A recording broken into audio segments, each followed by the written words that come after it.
Try natin na isaksak lang saglit tapos bunutin natin. Yan. Yun. Kita nyo? Yun. Nangamoy. Yun.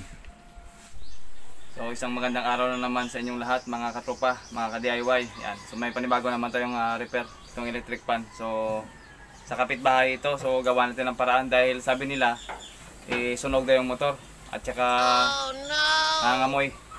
Tapos medyo nag-spark sa loob. Yan dito, ng part sa likod. Yan, may spark sa likod. So gawa natin ito ng paraan kasi gagamitin daw nila at wala daw silang electric fan. So meron ako ditong motor na pamalit, ito. Yan.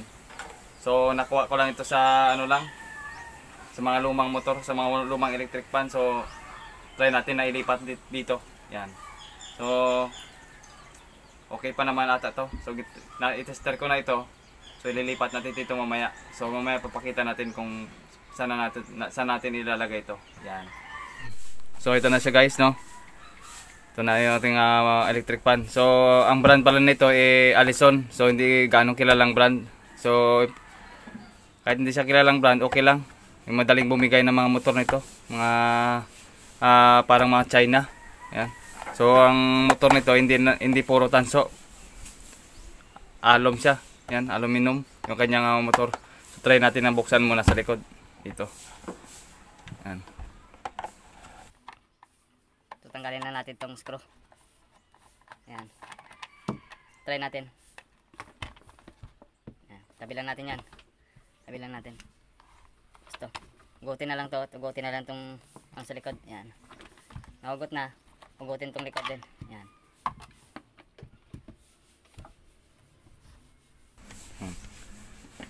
Tingnan nyo guys. Napakarumi. Tingnan mo yung motor nya. Parang ano nga, sunog. Ano. Yan. Para siyang sunog. Yan. So gawin natin, paandarin natin. Kung try natin. Try natin yan. So ayan na siya guys. Nagsaksak na natin yung ano. So bago sa pagsaksak, pinihit ko na siya sa number 1. Yan, number 1. Yan. So sabi nila na ano lang, spark na sa loob. So try natin. On muna natin number 1 tapos saglit natin saksak dito sa ating outlet. Yan. So may kuryente ito. Yan. Dito nakakabit yung ilaw ko. So try natin na isaksak lang saglit tapos bunutin natin. Yan. Yun. Kita nyo? Yun. Nangamoy. Yun. Ibig sabihin, shorted ng loob nito. Yan. Ganun lang. Huwag nyo pilitin na isaksak agad. So timingin nyo na kung sabi ng may-ari nag-spark. So huwag mo lang isaksak diretso. So gawin mo, untiin mo lang, ganito lang. Pag saksak, bunot ka agad. Yan. Matay. Yan.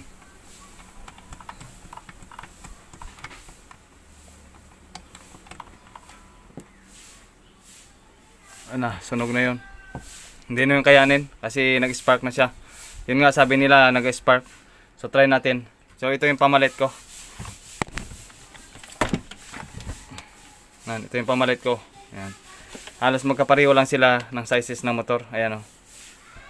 Ayan. Halos magkapareho lang sila. Ayan. Ayan. So wala silang pinagkaiba. Halos pareho. Ayan. Pwede ilipat yan. Pwede natin ilipat. Ayan.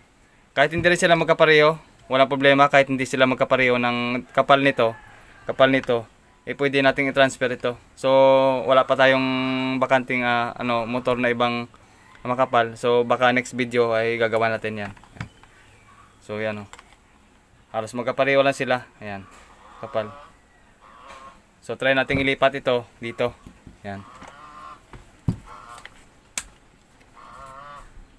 So ito mga na to. Dinaanan na pala ng mga technician din. Dinaanan din ng mga ayos. Yan o. Hindi, wala na sa tama yung nila. Yan o. Ayan. So gawin natin, itong motor na to, ililipat natin dito. Yan. Hindi problema itong motor natin na kung luma. Ang importante, gumagana yung motor. Yan. Walang problema sa luma. Yan. Basta hindi lang siya grounded, okay yan. Good yan. Yan. So baklasin natin yung isa. Ito.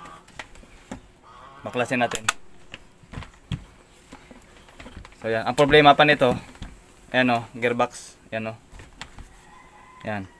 Yan o, gearbox. Yan. Putol yan sa loob. Dito, putol yan.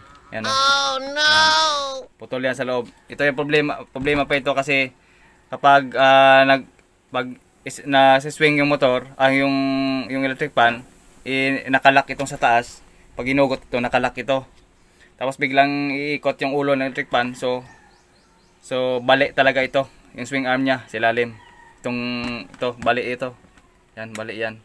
Basta nakalak, tapos iikot mo, talagang wasak ito. Kung sa mga plastic naman na mga gearbox, iwasak din ito. Ito yung bibigay, hindi ito bibigay. So aluminum ito, alloy ito, alum. So hindi niya kayang baliin, so dito siya nagbali. Yan. So sa mga gumagamit lang ng electric fan, yan. So baklasin muna natin yung 4 na screw. Yan. So medyo matigas. Gawin natin dyan, cutter. Pakagatan ng cutter sa ulo. Yun. Grabe ito tigas.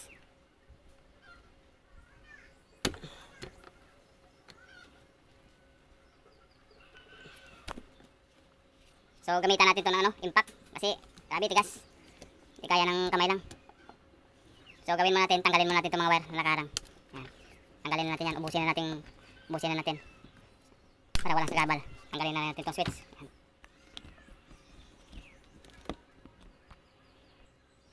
So sunog rin naman ito, palitan na lang natin. Yan.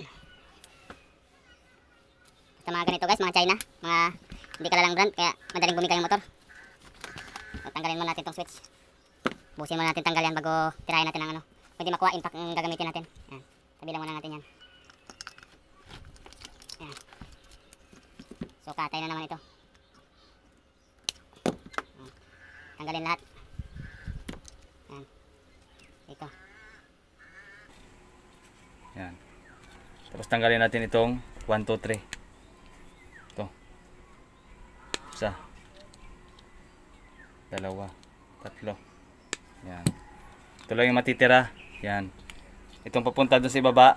Ito papunta doon sa saksakan dito. Yan ang matitira. Yung kukuha yung motor lang ang tatanggalin. Yan. At saka yung capacitor. Yan. So try natin itong buksan. Sobrang tigas.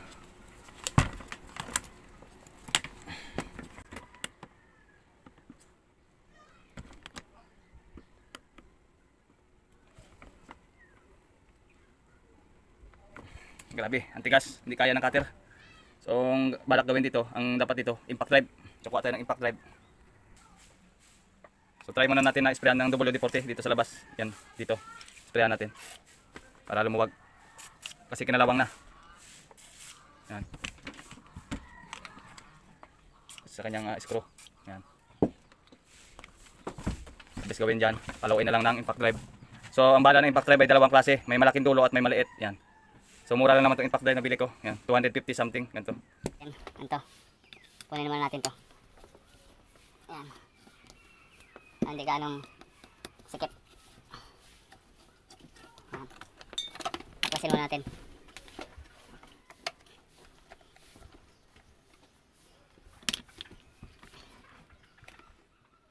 Tanggalin na natin itong isa lalim, itong swing arm. Yan.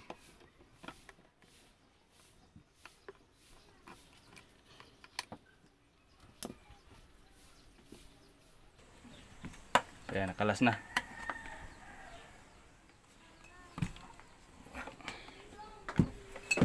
Tabi lang muna natin yun. Focus tayo dito sa isa. Ayan. Kuha lang ko ng pangkalang.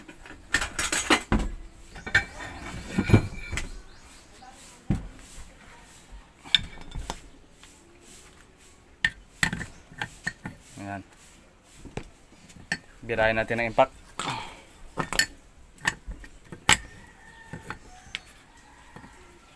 Yan.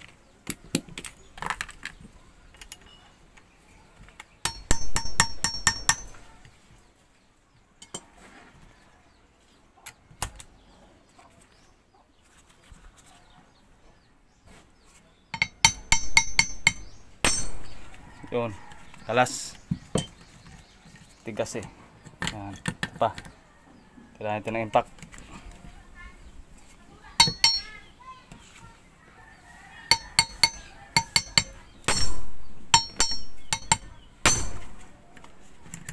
So tigas to isa. Dito tayo sa kabila. Tigas.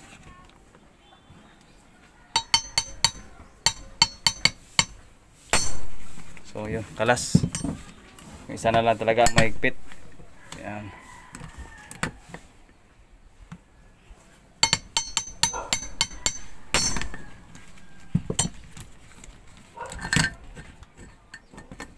So ito yung matigas. Ito natin ulit.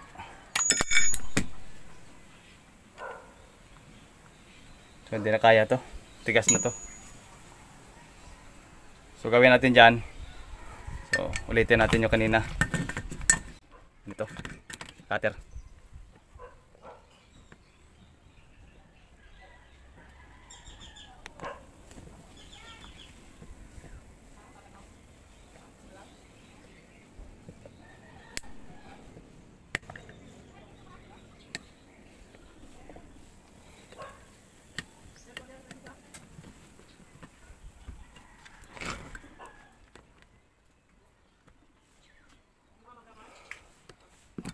Yun. Buklas din siya. Yan.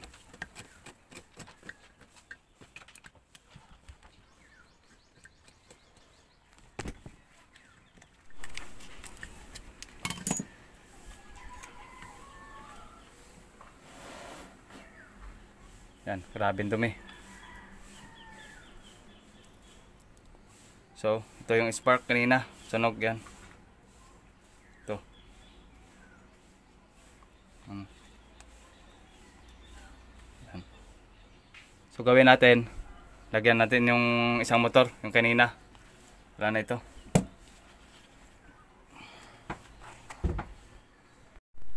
So, ito na guys, no? Ito na yung kanina sunog dito sa mismong original niya dito sa original. Ito na yung pamalit natin. Yan. Ito yung pamalit natin yung kanina dito sa luma. So nilagyan ko lang siya ng cable tie kasi luma na rin yung mga cable tie. Yan. Pinalitan ko lang ng cable tie yon. Tapos itong luma na to wala na to. Tapon na natin to. Kabila natin. Yan. Ito yung kaninang original na kaha. Yan. So ang nangyari ito wala yan na yun. Putol na yan sa loob. Yan o. Yan. Putol na yan. Kasi wala na to. So kukunin natin yung gearbox nung isa, nung ganito, ilipat natin dito. Yan. So gawin natin, assemble muna natin yung motor. Yan. So pag assemble nito, pag ganito lang. Kasi ito para sa kapasitor, dapat itapat rin natin dito sa kapasitor, parang ganito. Yan. So lalabas itong wire dito. Yan, parang ganito din. Yan. So bibihira ang ganito ang ano sa ang tinalian, bibihira yung dito sa unahan. Kalimitan talaga sa likod yung may tinalian dito. Yan para sa likod. Yan. So gawin natin, pasok lang natin to. Wire dito. Yan. Pasok. Yan. Tapos pag ganun. Yan. Kunin tong dalawang kapasitor ito. Yan. Yan, nakiwalay na silang dalawa. Pasok na lang natin. Yan. Tapos, kabit natin to. Bago natin nakabit, lagyan natin ng oil. So, nilinisan ko to kanina. Nilagyan ko na, niliha ko na to. Yan. Lagyan natin ulit ng oil. Yan. Sabay pasok. Yun. Sabay pasok na rin itong isa. Yan.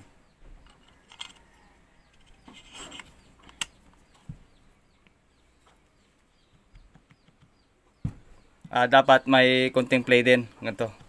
Yan. Pag walang play, pwede kayong magbawas ng spacer. Yan sa loob yung kulay itim. Pwede kayong pwede nyong iliha yon para magnipis. Lagyan palagi ng play. Ganito lang. Kahit konting play lang. Okay na yon. Yan. Tapos, balik na natin to. Mga screw. Yan. Sunod na gagawin, kapag naikabit na yung mga screw, naikpitan na, paluin na lang dito sa unahan. Para mag-reset ang bushing. Yan, para mag-pre-play. Yan. Pre-play na siya. So yan. Ganda na yung play niya.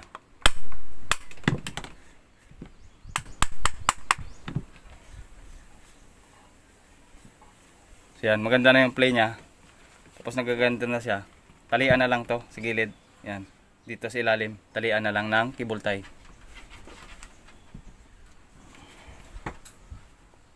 Para wag gumalaw-galaw. Kasi pag walang cable tie, ito maaaring maputol dito sa loob, mahila niya. Lalo na pag may kalumaan yung electric fan. Yan. Talian na lang dito. Yan. Putulin. So ganyan yung itsura niya. Yan.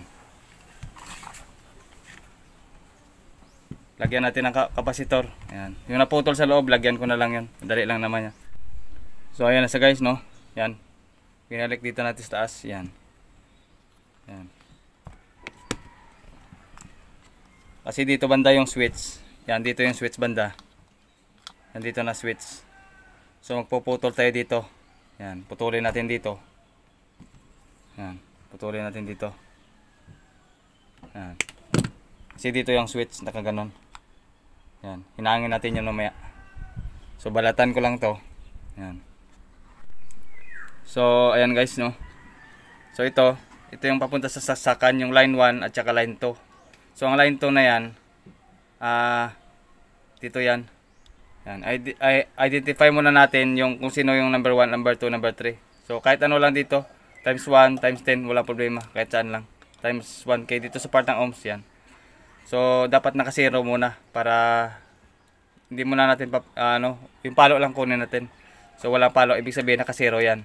So paano may identify yung number 1 at number 2, number 3? So ganito lang.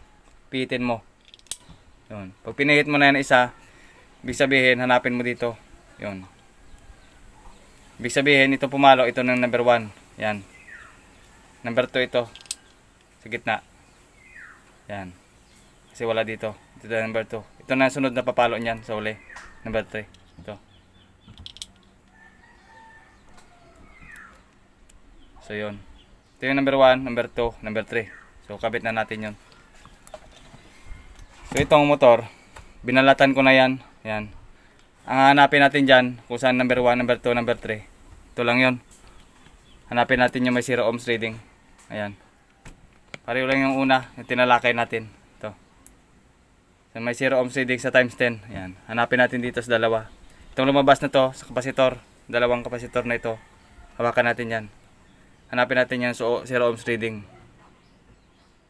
Wala dito yung 0 ohms. Ayan ang 0 ohms. Kita nyo?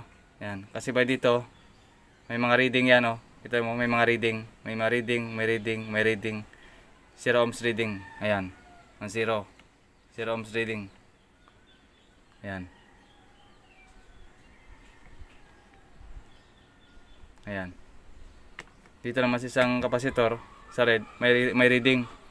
Kailangan dito sa walang reading. Yan, sa 0 ohms reading. So ito yung common, yung white. Ito yung kapasitor, dalawa. Yan. Ngayon, ito yung white, nakuha natin may 0 ohms reading. Calibrate lang muna natin uli. Yan. So nakalibrate na natin, naka-0 na rin. So hawakan natin ito, ito common, itong yung 0 ohms reading. Hawakan natin to. So ito ay naka sa 80. 80. So ito number 3 ata, 80. 80, 800 ohms. Ito naman ang 100. So 1000 ohms. Ito naman ang 90, 900 ohms. Yan, 900. Ito yung pinakamataas na reading. Sana yun? Ito yung may pinakataas na reading. So ito yung number 1. Number 1 yung mataas na reading. Ito naman yung number 2. Ito, number 2. Yung medyo mataas-taas ang reading. 100. So 90. So 900 ohms. Ito number 2. Ito yung pinakamababa. Yung mababang reading, yun ang number 3. Yan o. 80. So 80 ohms. So 800 ohms dahil naka times 10 tayo. Yan. So buo na. Yan. Ito yun ang number 1. Number 2, number 3. Ito na yun. Yan. So ito na yung number 1, number 2, number 3. Mataas na reading, medyo mataas, at pinakamababa. Yung pinakamababa, number 3, yung pinakamataas na reading, yun ang number 1. Yan. So ito yung 0 ohms reading kanina. So ito yung gagamitin natin common. Yan. So kanina nakita natin dito sa switch, ito yung number 1. Ito number 1. So ito yan number 1. Yung mataas na reading dito. Yan. Yan, ganun na yan. Yan. Yung mataas na reading, ito sa number 1. Kasi pag tester natin kanina dito sa switch, ito yung pumalo una. Ibig sabihin ito number 1. So ito number 1 ang mga mataas na reading. So medyo mataas-taas ito, number 2 dito yan. Yan. Tapos ito number 3 naman. Ito number 3. Dito naman yan sa yellow. So i-solder ko lang, hinangin ko lang. Yan. So ayan guys, no. Ito na. Nakabit ko na yung 1 2 3. Yan. So ang natira na ito yung line 1, yung may 0 ohms reading. Ito yung sa dito na pa yan papunta sa line 2 dito. Sa saksakan mismo. Yan, papunta sa saksakan na to, line 2 na yan. Itong 0 ohms reading. Dito na yan siya mamaya. Dito. Yan, yan papunta na yan saksakan doon. Sa ilalim, saksakan. Kasi ang pihitan nandito sa ibabaw. Yan. So, yung kapasitor, binalik ko lang kasi good pa naman. So, 1.5 microfarad. So, ayun, kinabit ko at saka okay naman yung reading niya nito. Yan. So 1.5 microfarad ito. Yun pa rin gagamitin. Tapos ikabit na natin to, kapasitor. Ito. Kahit magka baliktaran lang, walang problema yan. Yan. Kahit saan lang ilagay. Yan. Walang problema yan.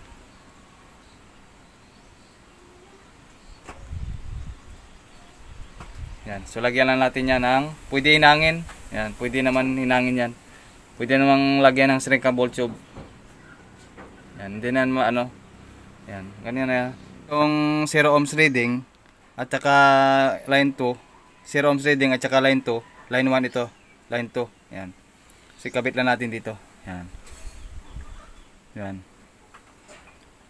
So, lagyan natin ito, lock. Yan. Para hindi makuryente. Yan.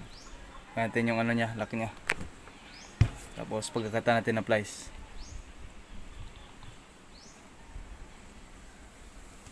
Ayun. Ayun. Pwede natin testing.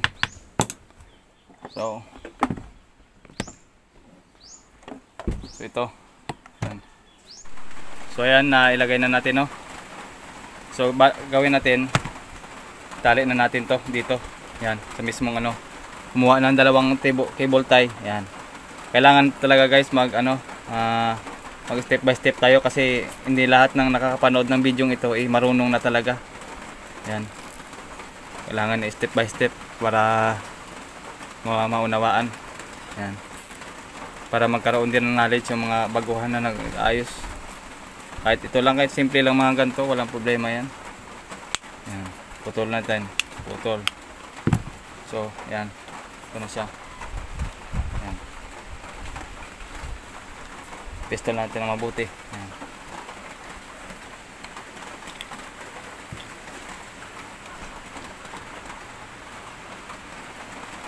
So yan, okay na yan siya. Okay na yan. Ito lang natin. Ayan. So pagtapos na, yan. So nilagyan ko na siya ng tape. Ayan, nilagyan ko na siya ng tape. Ayan. Tapos saksak na natin to. Kasi nandito yung kanyang saksakan yan. So isaksak na natin. Medyo maulan pa kasi malakas yung ulan ngayong dito sa bahay. So lagyan natin itong switch. Yan. So naka-switch na siya. So isaksak na natin to doon. Yan. So yun. Okay na siya. So number 1, number 2, number 3, 0, 1, 2, 3, 0. So ayos na. So lagay na lang natin yan dito. Yan. Subunutin na natin muna. Yan. Tapos pesto natin dito. Salpak. Salpak natin. Salpak. Yan. Tapos pitan natin to. Kasi dito nakakapit yung kanyang pinakaliig. Yan. Pasensya na kayo kasi medyo maingay dahil mayroong ulan ngayon. Yan. So ibalik natin itong swing arm niya. So salamat sa mga mahabang panonood nyo. Yan. Pasensya na kasi napakaba. Gusto ko sing step by step para yung makapanood magkaroon din ng knowledge, no. So maraming salamat. Kung bago ka pala sa channel na nanonood, so huwag kalimutang mag-subscribe. Yan. At like na rin kung nagustuhan nyo. Yan. So okay na yan. So una natin. Yan. Yan. Okay na yan. So ganun lang. Ililipat nyo lang yung motor. Sayang kasi yung mga motor na gumagana pa. Hindi naman problema yung lumang motor. Importante, gumagana at hindi siya grounded. Yan. Okay lang yun. Yan. So salamat sa yung mga tagal na panonood. So kita-kits na natin sa sunod nating